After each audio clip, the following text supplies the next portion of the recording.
My name is Bihn, and I'm the director of the Produce Safety Alliance and the National Good Agricultural Practices. I'm very happy to be here today, and I'm happy to have you all join us and take an hour out of your very valuable time to be here. I am joined today by a fantastic panel of people that are willing to share their expertise with all of you. So the plan for today will be for me to do a quick introduction about the Food Safety Modernization Act's Produce Safety Rule, Subpart E, the most recent changes to pre-harvest agricultural water requirements. And then we're going to have a robust panel discussion. And I want to introduce the panel members that are here today. Donna Clements has worked for the Produce Safety Alliance since 2015. She started as our Southwest Regional Extension Associate located in Riverside, California, but is now the Produce Safety Alliance Coordinator located in Maryland. She helps coordinate all of our activities, provides technical assistance, and develops produce safety resources. She grew up on her family's fruit and vegetable farm, and I will say within the team, she is our default soil amendment person. So I punt a lot of things to Donna, as well as for all of you that love our sanitation tool, that is also Donna's baby. Next, Jessica Holloway. She has been at Hanson Farms for 15 years. She's a food safety coordinator and warehouse manager. They grow just over 3,000 acres of corn, soybeans, wheat, sweet corn, pumpkins, but cabbage is their main crop. They grew 806 acres last year. I've known Jessica for probably, I think, all of those 15 years she's been at Hanson Farms. And Jessica and I both serve on our school district's agricultural board. So I do want to thank her for that as well.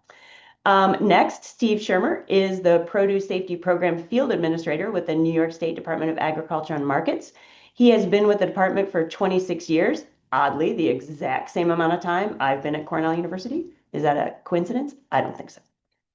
In his role, since its inception, he is of the Produce Safety Program in 2017. Prior to being in this role, he was the ISO 9001-2000 accredited lead auditor with the USDA GAP, GIP, and harmonized audits. Why is this important for today? This is important for today because inspections are different than audits, and Steve knows them both. So if you have questions about the differences there, he's a great resource for that. Also listed on our list is Brian Reeves, but Brian had to back away today because of an emergency, so I'm not going to introduce him, but I did want to say that. Last but not least on our panel is Don Steckel. He's a senior research associate at Cornell University in the Department of Food Science, who supports both the Produce Safety Alliance and the National Good Agricultural Practices Program. He's an environmental microbiologist with a focus on water quality, produce safety, and risk modeling. He does research, outreach, and training on all of these topics and how they come together to make an effective risk-based water use decision. If you want to talk about hazards in the environment and how they get to your water source, that would make Don really happy. So you can put some questions in about that. All right, I'm going to jump back over to the presentation and get that started so that we can all be on the same page and get to our discussion about water. All right. So just so everybody's aware, in May of 2024, the FDA published a revision to Subpart E, which is the agricultural water section of the FSMA, Food Safety Modernization Act's Produce Safety Rule, PSR. So if I say FSMA or PSR, that's what I'm talking about. The revised Subpart E, importantly, moved from decision making based on testing your pre-harvest ag water, remember the microbial water quality profile that we used to talk about, to an agricultural water assessment of your whole water system. The important thing here is the expectation has now moved to growers being able to do this agricultural water assessment and define why they made the decisions they made. And we're going to talk about all those pieces in the next few minutes. But the important thing here is that when an inspector shows up to the farm, if you are subject to the produce safety rule, you need to be able to tell the inspector how you got to that assessment. okay, and how you made your decision. So that's really important, moving away from testing as the sole consideration to the ag water assessment. The other important thing to know is the dates for when you're required to have this done have also changed. So you can see here on this slide, for the largest businesses, that implementation date was April 7th of last year. For the next small business side down, which we call small businesses, I don't like the names, but if you look at the dollar amounts, that's what you're looking at there, is April 6th of this year. And those very small businesses is going to be April 5th of next year. We had a little bit of a discussion before this webinar started about educational visits in the first year versus how states are going to do that. I'm going to leave that question for Steve in the answer in the discussion section today. So if you have questions about what's that first visit going to be like, or maybe I've already been inspected, it's going to come down to the size business, and it's going to come down to maybe when they were last there. I also want to pitch that other states might be different, right? So Steve is from New York State, but there are 50 states, and each state may handle that a little bit differently. So when we talk about water quality, all agricultural water must be safe and of adequate sanitary quality for its intended use. This is the qualitative standard that all agricultural water, whether it is used pre-harvest or post-harvest. Keep in mind, pre-harvest is all that water that is used prior to harvest. Post-harvest water includes water used at harvest and after harvest. Okay, so pre-harvest and post-harvest water. There are some helpful definitions that I think are always good to go over, which is that agricultural water means water used in covered activities as defined in the produce safety rule on covered produce, again, as defined in the produce safety rule. You'll see here that covered produce refers to the harvestable or harvested part of the crop. Keep in mind, if you look at the PSR 112.2, you will see a list that's called the rarely consumed raw list. Those are crops that are not covered. So when we're talking about covered or not covered, we're not talking about produce that's grown in a greenhouse or grown under a high tunnel or a low tunnel. We're talking about covered as it relates to the produce safety rule. So agricultural water touches covered produce where the water is intended to or likely to contact covered produce or food contact surfaces. And that's a little mantra you should have running around in your brain when you're thinking about, is this agricultural water? And we have a few little slides here that I think really highlight what we're talking about. So in this first one, is this agricultural water? And you all have access to a chat box if you want to throw in, is it ag water? And if you say it's ag water, I'd like you to tell me, why is it ag water? All right, so I'm going to pause for just a second on this first one, and then we'll use this same thing for the next 4 slides.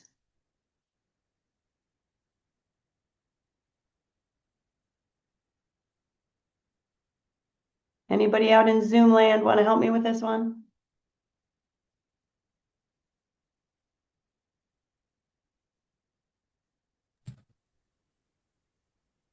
I'm just going to encourage people to put it in the chat. Yes, that's what I was hoping they would do. Sorry. There we go. Heather. There you go. Thank you. There's my buddies. I recognize some of those names. All right. Yes, this is agricultural water. This is agricultural water because that water is contacting the harvestable part of the crop, and it is intended to or likely to contact it, right? This is overhead irrigation, clearly agricultural water. So this next one, is this agricultural water? This is spray water that is going to contact the apple after bloom. At or after bloom would be the contact.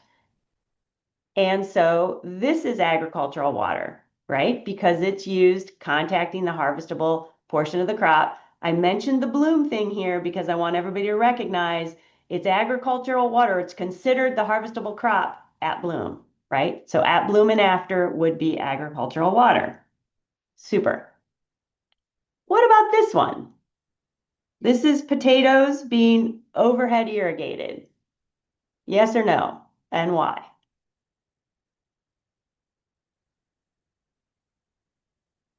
Got one yes that I think is new.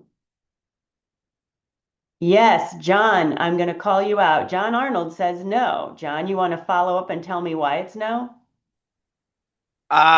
Well, A, they're underground, but I'm thinking off top of my head, I don't have the covered list. Is potatoes covered?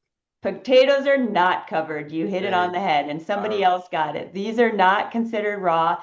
If this was carrots, which they made me take that slide out to shorten this presentation, it would be agricultural water because even though it's overhead irrigated on a root crop, that water will contact the root crop. But in this case, potatoes is not covered, which is why it is not agricultural water. So applied to a crop that is not a covered crop. Thank you for that participation. This next one, is this agricultural water? This is a trick one, and I just realized at this moment that I failed to say a certain thing at the beginning. This is ag water. I'm just going to let this cat out of the bag because agricultural water touches the harvestable portion of the crop or food contact surfaces. And here, this packing line sanitation is touching a food contact surface because this is the food contact surface for avocados that go over this packing line. So this too is agricultural water because it's not touching the harvestable portion of the crop, but it is touching a food contact surface. So that also makes it agricultural water. Okay? Good. Thanks for playing along and for is rain considered agricultural water? Rain is not, it is water that is touching the harvestable portion of the crop, but it is not under your control. So that's not going to be part of what we're talking about in terms of you making a decision about it. Hopefully that helps.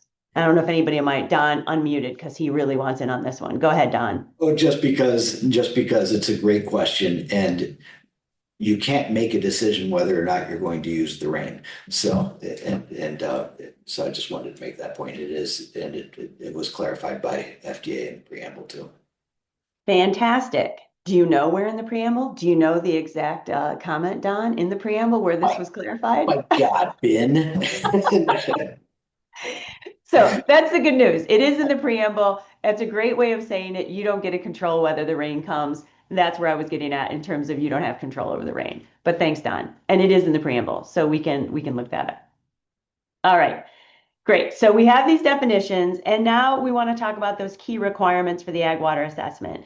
You must identify conditions that are likely to introduce hazards to covered produce. What you're really looking at is how do those hazards get to the water, and then how do they become risks, right? You're not going to control all the hazards, but how do those hazards then become risks to the food, to the covered produce, or to the food contact surface? It has to be done at the beginning of the growing season at least annually. It has to be assessed, reassessed whenever there is a significant change. And we'll talk a little bit about that more as we go. It has to be written, reviewed, dated, and signed in a reasonable time by a supervisor or responsible party. And I don't like reading slides, but I think those words are important because they give you the scope of what you have to do there. So what is in this agricultural water assessment?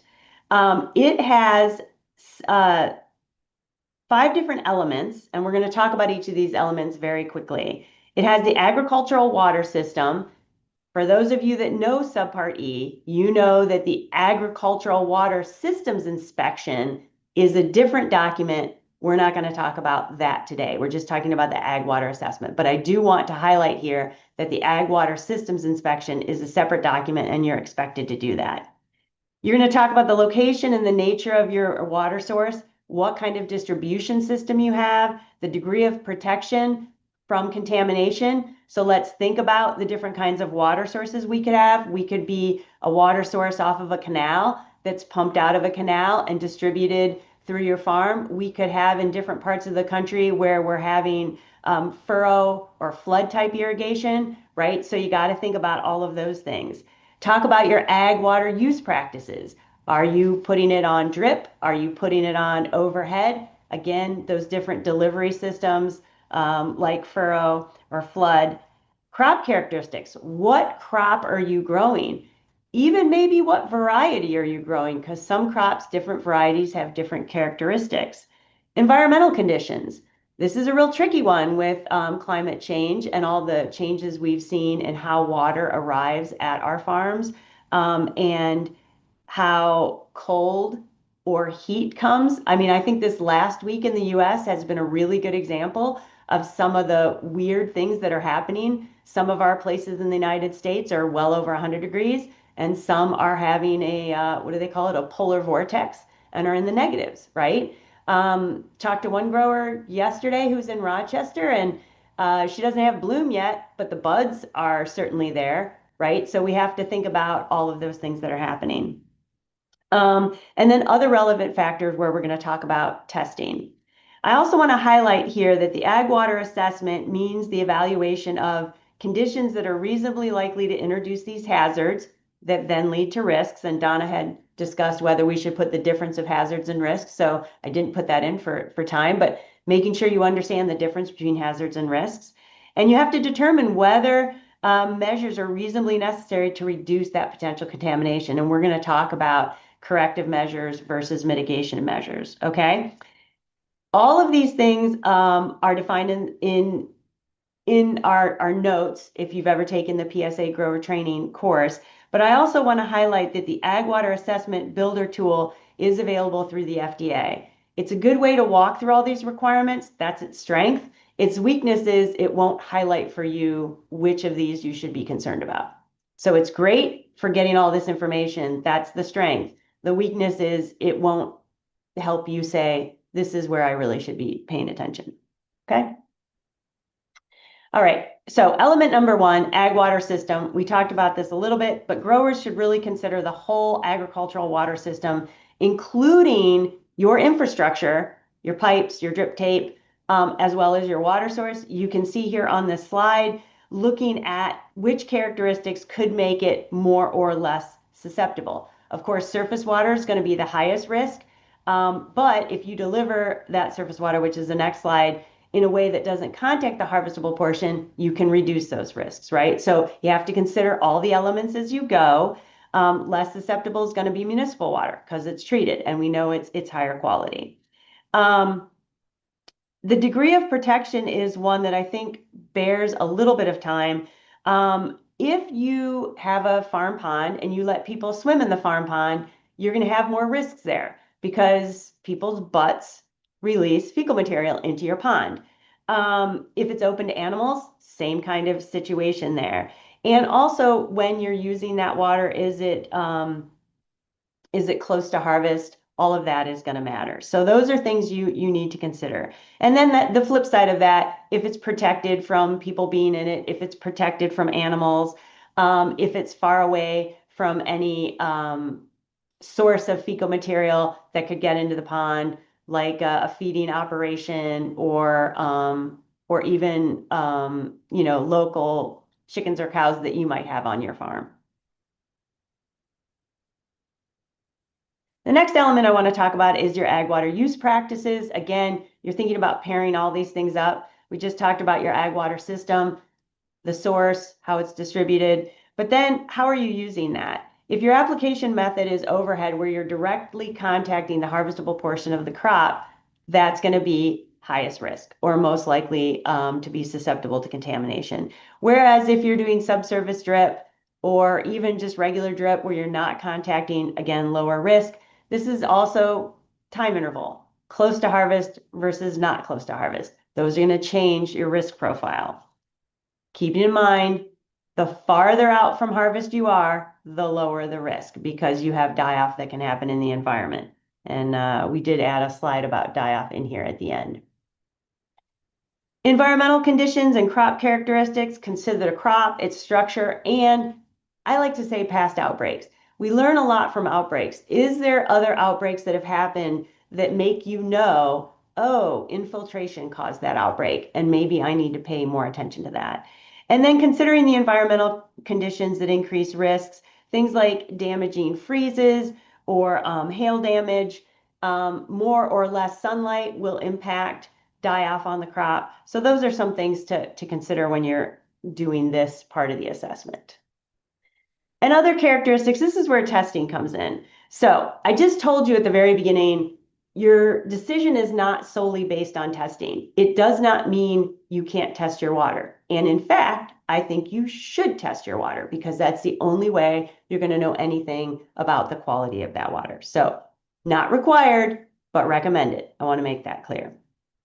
FDA provides examples of using generic E. coli. Anybody who's taken the PSA training knows we've talked a lot about generic E. coli. You can use other test organisms as long as you have the information for why you're using that test organism, the research that backs it up, that makes it scientifically valid. The important point here is testing cannot be the sole source of making your decision. So you can't say, I have my MWQP, my microbial water quality profile, and I'm just going to go with it because that's what I've been doing. No, you still have to do the ag water assessment. All right. I think it's also important to say that if you're doing water testing, you'll notice the last bullet on this slide, if you're doing water testing to meet the requirements of an audit requirement, absolutely do not discontinue water testing. Keep water testing if it's required for your audit, because that audit is what allows you to stay in the marketplace. So regardless of what the FSMA produce safety rule requires or does not require in the case of testing, if you're required to do it for your audit, keep doing that. Very important. Okay. So if you test, it will help you understand what is going on in your watershed. Over the years, growers have provided lots of examples of why water testing has been valuable. Understanding when you get contamination, where contamination is coming from. If you're not testing, that information will not be accessible to you. So that's really what I want to stress there is testing has a lot of value, even though it's not required. And even though it's not required, you can use that information in your ag water assessment. Okay. Hopefully that's clear, although I did a circuitous way around that. Ag water assessment, after you do all these elements, you have to make a decision on whether or not you can use the water. I just like it that it goes red to green, but I'm going to go in that direction. Let's say you do your ag water assessment and you decide your ag water is not safe and not of adequate sanitary quality. You have to immediately discontinue use and take a corrective measure before use at pre-harvest. I'm going to show you those corrective measures in a moment. If you decide that there are conditions on adjacent or nearby land that pose a risk related to animal activity, biological soil amendments of animal origin, BSOW, biological soil amendment of animal origin, or human waste, you have to implement mitigation measures, okay, different than corrective measures, mitigation measures promptly and no later than the same growing season. If you find other conditions that may introduce known or reasonably foreseeable hazards not related to animal activity, biological soil amendments, or human waste on adjacent or nearby lands, you have to implement mitigation measures as soon as practicable and no later than the following year, or test the water as part of your ag water assessment and implement measures as needed. You're given a choice there to use water testing here as part of your mitigation measures. Is there guidance for choosing a testing lab? Brian, I see that question and I will, I'll answer it right now. They do not require the lab to be certified, but it's recommended that you pick a certified lab. The biggest problem we have with the lab is I totally agree with you that not all labs are created equal in terms of testing capabilities. That is very true, which is why we recommend that you use a certified lab. The biggest problem I would say the growers have nationally is finding a lab that will do the test they want. Because a lot of labs do presence absence, and for pre-harvest water, they need a quantified number. So the biggest problems I've seen are on that quantified number. And somebody make a note, and we will ask Jessica about that because I'm absolutely sure she will have some comments. about that in terms of the challenge that growers face with that. So thanks for that question, Brian. I also threw the link to the lab's map to help people find a lab that does the allowable methods. Fantastic, Don. Thanks for putting that in the chat. And then no known or reasonably foreseeable hazards for which mitigation is necessary. All you have to do is inspect and maintain your water system regularly and make sure you do that ag water assessment, right? So that's where we all want to be. We all want to be in green, right? But if you're not in green, you have options. Corrective measures, you can reinspect the entire affected water system under your control and make those necessary changes. You find that you find the source of the contamination and you stop it, like maybe you're fluming, or not fluming, but you're moving animal effluent across the field, a pipe breaks, gets into your water source, you find the leak, you fix the leak, you check the water source. Or you can treat the water in accordance with the standards in the FSMA PSR. Those are your corrective measures. Mitigation measures, again, you can make necessary changes such as the repairs that I just mentioned. You can increase that time interval between the last direct application and harvest of the crop, looking at a microbial die-off. I have a slide coming up that Don suggested. Increasing a time interval between the harvest and the end of storage. There's a microbial die-off there. Or other activities that result in die-off or removal. You can change your water application method. You can go from overhead where you're contacting to drip where you're not contacting. There's options of doing that. You can treat the water, again, according to those PSR standards, or you can take alternative mitigation measures supported by scientific information. And I always like to say this bullet allows you to use research and science as it evolves over time. And I think that's important. Okay. Almost at the end. So talking about die-off or removal, maximizing that time between the last direct application and harvest. There are several publications out there that give you die-off intervals. The one that is mentioned in the preamble, I think it's preamble, is the 4-day die-off, but you have to make sure your situation matches that research.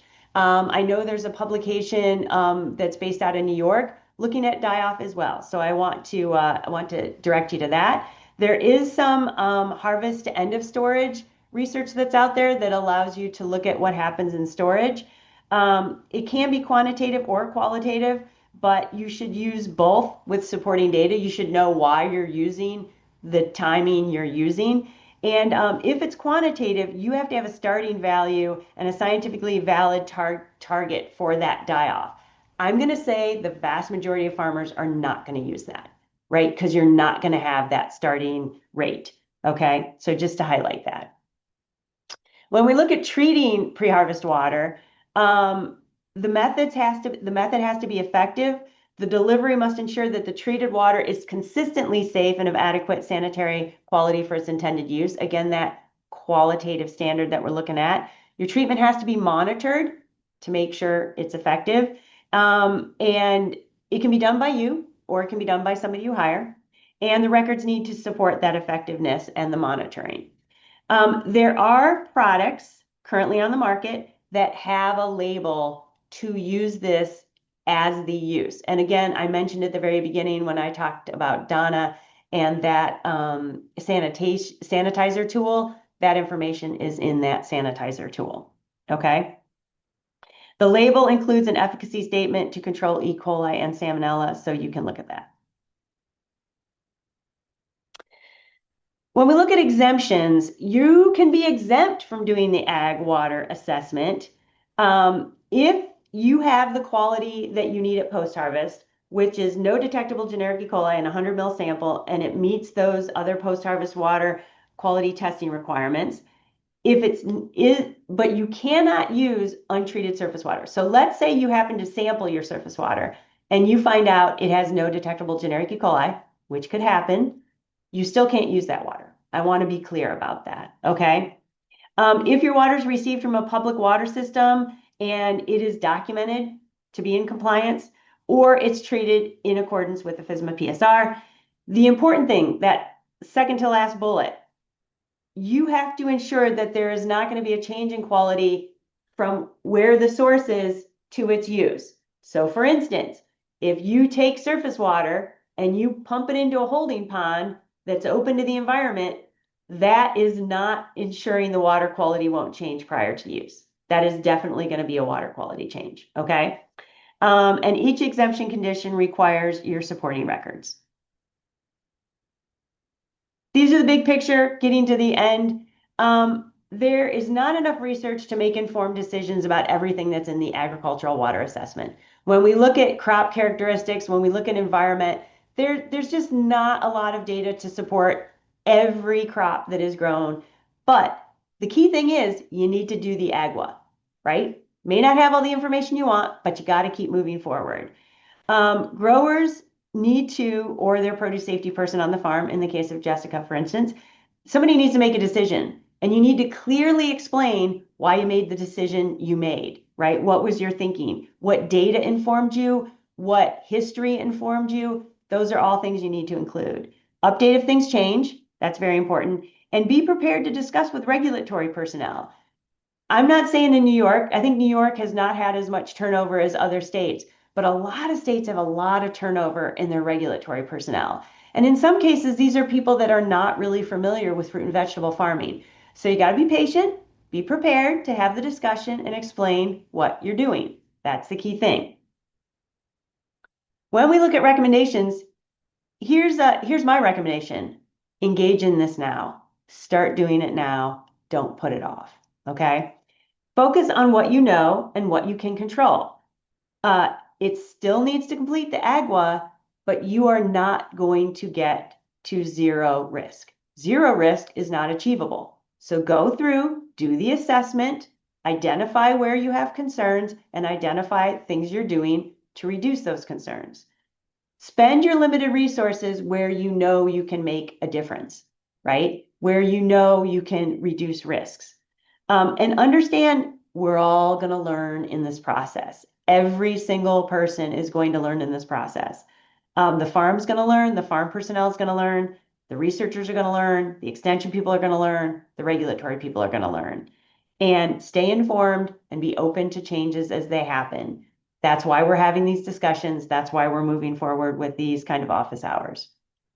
So there are tools for you. I want to share these tools. There's a QR code on the screen that will take you there. We have a new required records fact sheet that includes updated templates for the ag water assessment and the ag water systems inspection that I mentioned at the beginning. There's lots of updated fact sheets, supplemental slides, educators calls. Third time I've mentioned the sanitizer tool. You can thank me later, Donna. And other resources from universities, industries. The PSR preamble is very important. I do want to highlight when they released the new Subpart E, it came with a new preamble. So make sure you download that new preamble. So now we have two preambles that we're working with, okay?